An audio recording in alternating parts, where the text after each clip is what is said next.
राजकुमार सिद्धार्थ एक सुखी जीवन व्यतीत किया करते थे और उनके पास वह सब कुछ था जो एक राजकुमार के पास होना चाहिए, जैसे कि भव्य महल, स्वादिष्ट भोजन और मनोरंजन के अनगिनत साधन। लेकिन राजकुमार सिद्धार्थ के भीतर एक गहरी बेचैनी थी। उन्हें दुनिया के दुख, बीमारी, बुढ़ापे और मृत्यु के बारे में जानने की तीव्र इच्छा थी।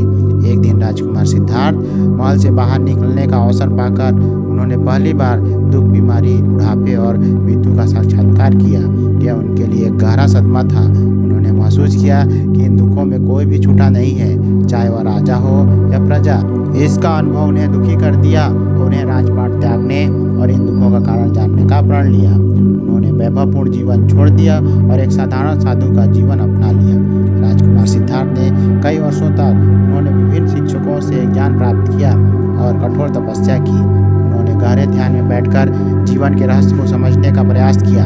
आखिरकार एक रात बोधगया में एक पीपल के पेड़ के नीचे ध्यान करते समय उन्हें ज्ञान की अनुभूति हुई और वह बुद्ध बन गए। बुद्धत्व को प्राप्त करने के बाद उन्होंने अपना शेष जीवन दूसरों को दुख से मुक्ति का मार्ग सिखाने में लगा दिया। उन्होंने 4 आर्य सत्य और अंकाष्टिक मार्ग की शिक्षा दी जो दुख से मुक्ति का मार्ग प्रशस्त करते हैं। गौतम बुद्ध की कहानी हमें यह सिखाती है कि सच्चे सुख भौतिक सुखों में नहीं बल्कि ज्ञान और करुणा के मार्ग पर चलने से मिलती है।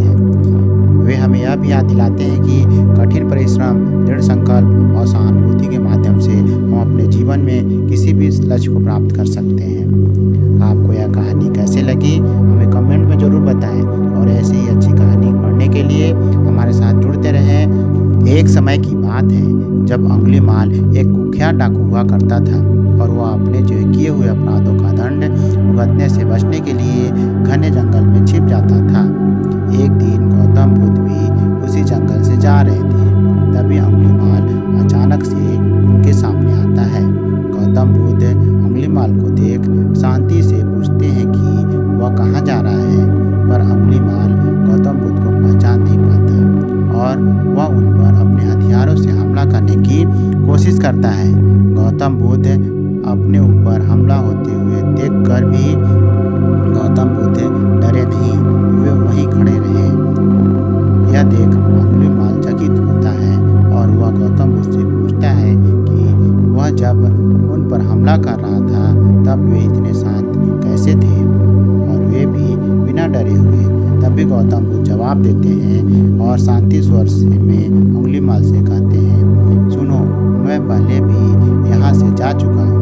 अंगुलीमाल गौतम बुद्ध का उत्तर सुनकर वह उनके शांत स्वभाव से प्रभावित होता है और वह अपना डाकू जीवन त्याग कर गौतम बुद्ध का शिष्य बन जाता है। यह कहानी हमें क्रोध पर नियंत्रण करना और जीवन में क्षमा के महत्व को सिखाती है। जीवन में भले ही कोई कितना भी पाप क्यों न कर चुका हो, पर उसके पास हमेशा सुधरने का मौका जरूर होता है। गौतम बुद्ध की अगली कहानी।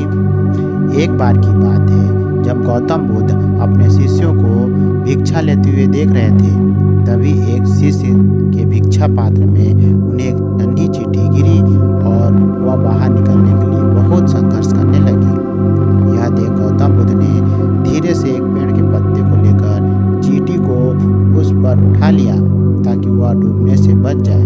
तभी गौतम बुद्ध के बाजू में खड़े उनके शिष्य को यह देखकर आश्चर्य हुआ और उसने गौतम बुद्ध से पूछा, भगवान, आपको उस छोटी सी चींटी को बचाने की क्या आवश्यकता थी? गौतम बुद्ध अपने शिष्य की आवाज़ सुनकर उन्होंने मुस्कुराते हुए उत्तर दिया, संसार में सभी जीव अपने जीवन में दुख से बचना चाहता है और इनमें कोई छोटा या बड़ा नहीं होता। अगर हमें किसी के दुखों में मदद करने का अवसर प्राप्त हो तो हमें बेझिझक करना चाहिए।